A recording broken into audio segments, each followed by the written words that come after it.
Hello and welcome back to another episode of Mystery Red Reads. I am your host, Mystery Red, and this is my disclaimer. This beta read in concrete is at the author's request. This video is for learning purposes. Today we're looking at a piece of original fiction.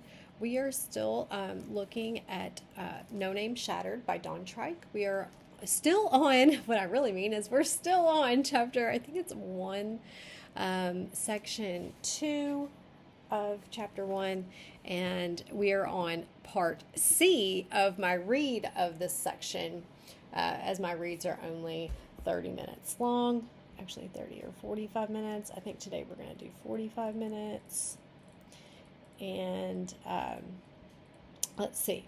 So they get broken up into letters, and this is my third read for this chapter.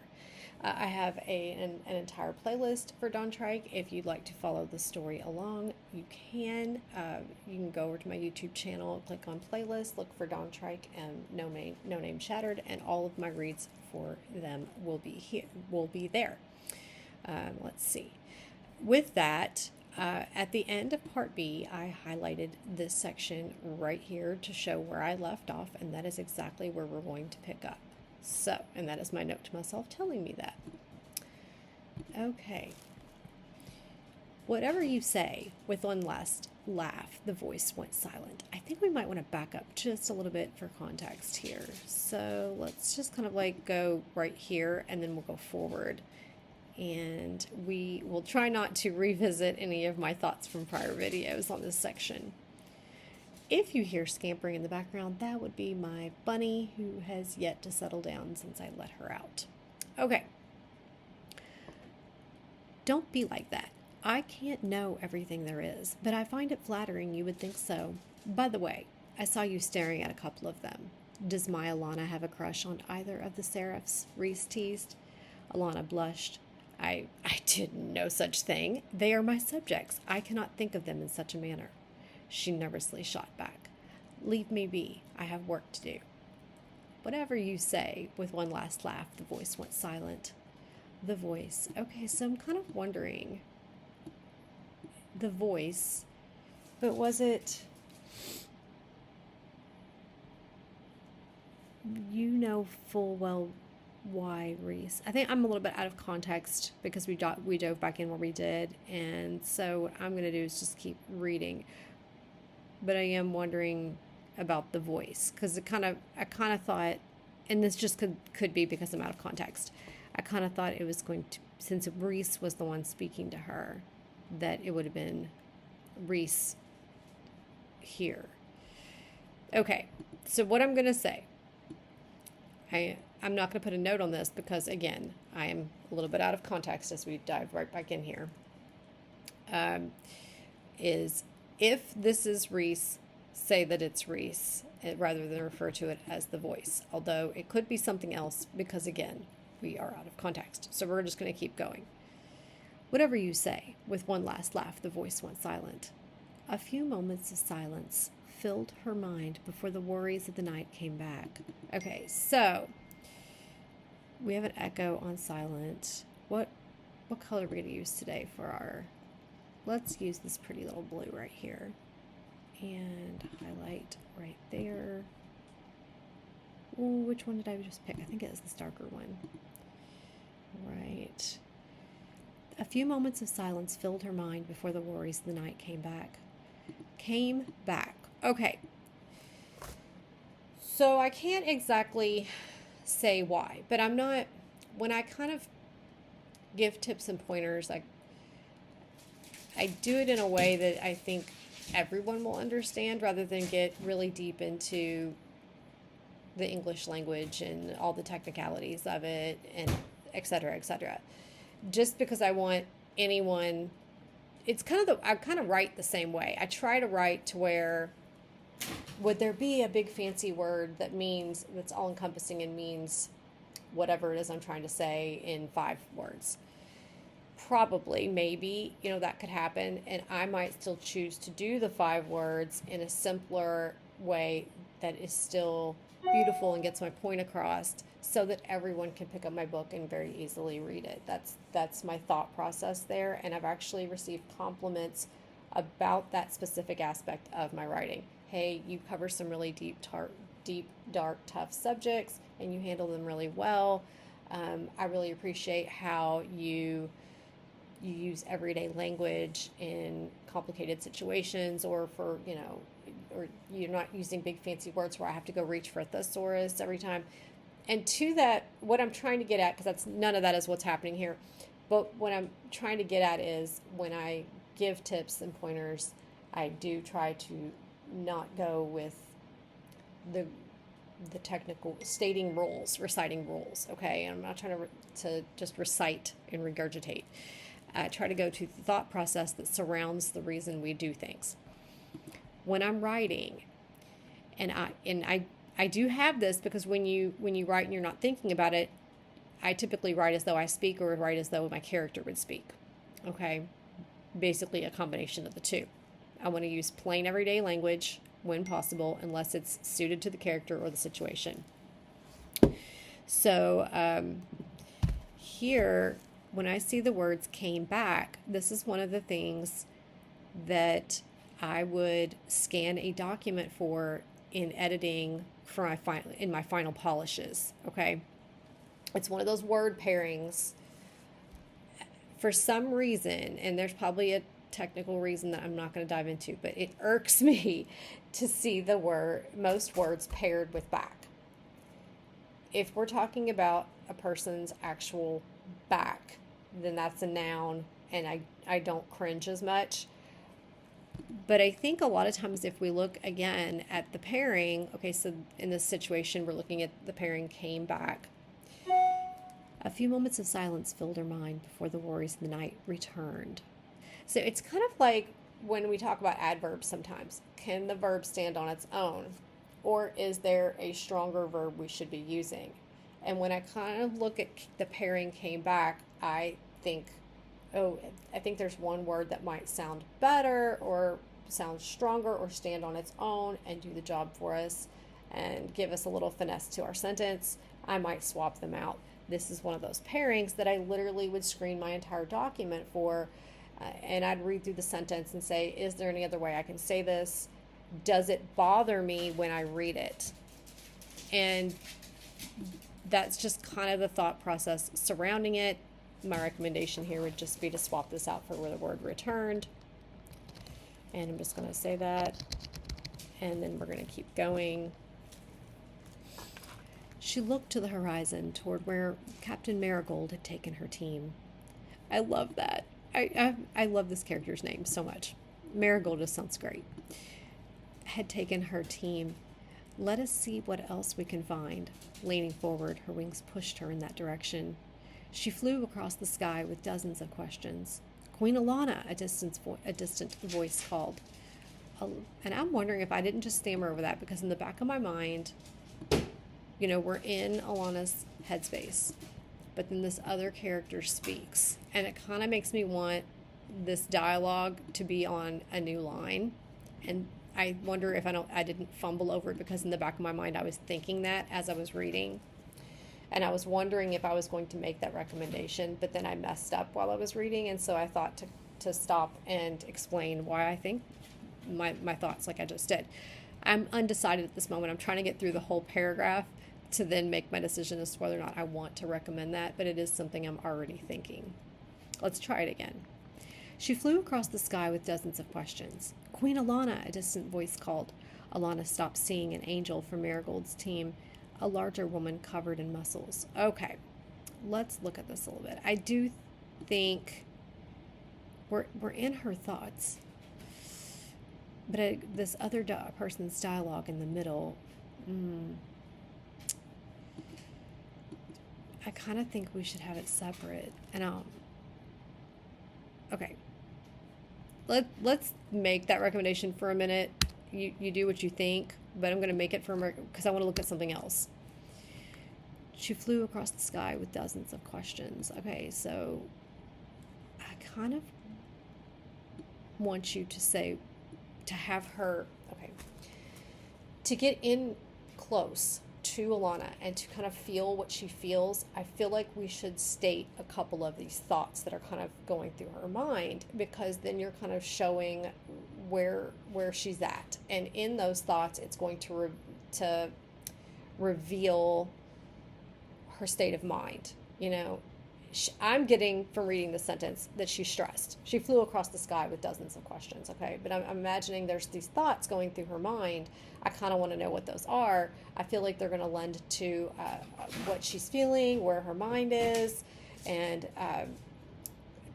they can also kind of lean to how her next interaction with someone, if she was snippy, okay? Like if she's stressed, and what type of thoughts she's having, what those thoughts are, will lend to her mood in her next interaction. So you're kind of setting that up, and you're showing by doing that. So this is where I'm going to suggest that you just kind of like let a couple of those thoughts kind of spiral out. I'm going to say, what are those thoughts? What are a few of those thoughts? One or two. It doesn't have to be musings and video. We're going to go with that, and you can kind of get my point right there. And then Alana stopped. Okay, when I read Alana stopped seeing, the pairing of the words stopped seeing made me think she wasn't seeing literally. Instead of saying she paused, okay, or she paused, or her, she looked in the direction or something like that. When you said she stopped seeing, I literally thought she stopped visually seeing. And then when I kept reading the sentence, I gathered that she had given pause here.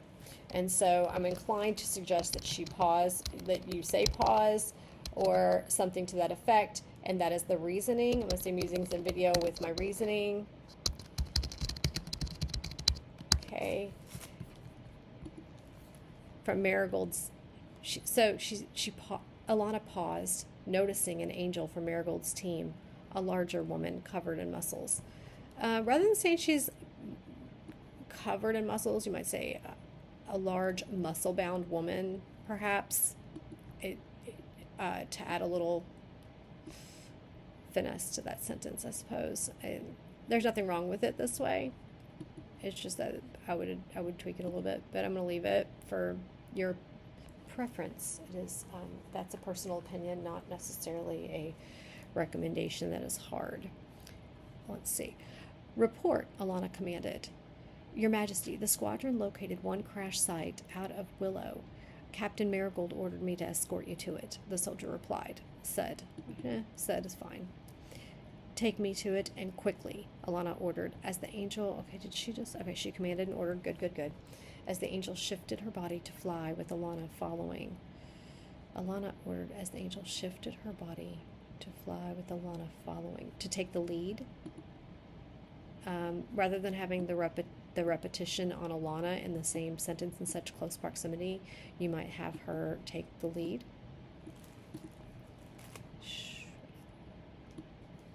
Yeah, I'm going to say musings and video.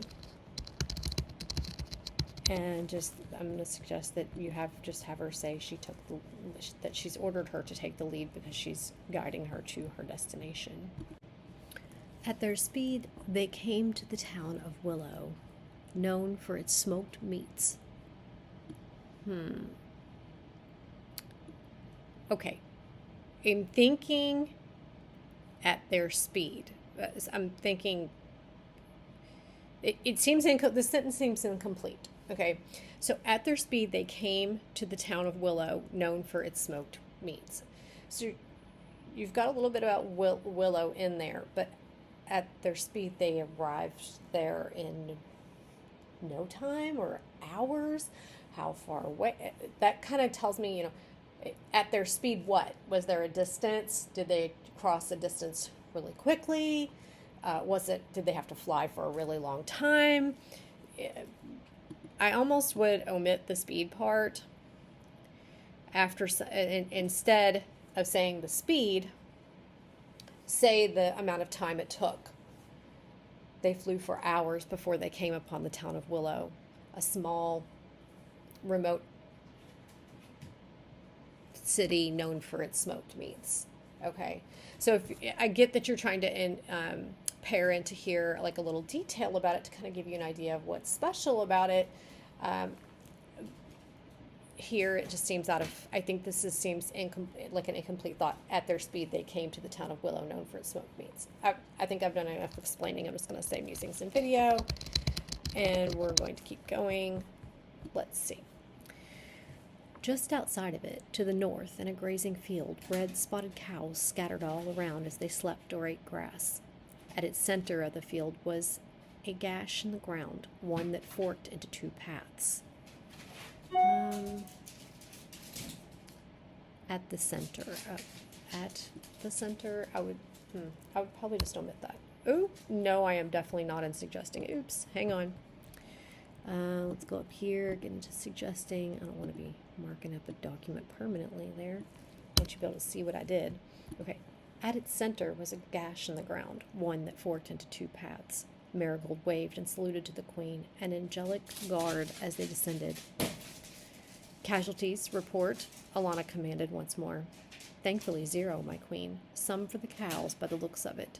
Marigold pointed to the red-spotted bovines. Stupid things barely noticed what happened, far as I can tell. I currently have 2 investigating the town for damages and injuries. Others are searching the countryside for other sites. Very good. Have you noticed anyone in the area after the crash? Most we found was a footprint in a bit of cow crap over here. Marigold walked to the pile of excrement in the field. The pile is fresh, so it had to be done recently, and it was a bare foot. Ew! Were you able to track where the prints lead? Alana inspected the imprinted feces, standing back up the moment she caught a whiff of the pungent odor. We were for a couple of miles until the prints disappeared. The dimmed light of the moon isn't helping. Best we can tell is they headed towards the river. We found a young couple that had just finished having sex. Okay. Their story checks out. The guy was pretty romantic, candles and everything. Oh my gosh, this is great. That could rule out these being brought down by people, or that each one has a person in it. Alana mumbled to herself, looking at the meteorite gash in the dirt. What do you mean? At the first site, we found a young woman in the area. Are you sure there was no one else around? Yes, ma'am, Marigold nodded. We had a few people from town get nearby. No doubt they heard or saw what happened. So far, no information yet, but we'll keep investigating. Why do you ask, Your Majesty? Alana hesitated for a moment, the idea hard to believe, but ready to reveal what she knew so far. I believe there are people coming from these meteorites, and... No way, you're shitting me, Marigold interrupted before clearing her throat. My apologies, Your Majesty, but that's insane. What? Oh my gosh! She, interrupted her queen and is, cussing, and it's just no, I don't believe you. That's... What? Oh my gosh. I'm kind of wow. I can't believe she did that. Okay. Reader responses. Anyway, let's keep going. Yes, it is, Alana responded with a tinge of irritation from the interruption. The woman at the site said she saw a man. If someone was hit by that, they would be dead, and if pieces of the moon were used to shield them from the crash, it could be feasible, especially if magic was involved. Speaking of, what could your seraphs tell you about the crash site? Oh, the seraphs, Marigold complained. Those wusses couldn't sense a thing, but the Earth one located this. She reached into a small pouch around her waist.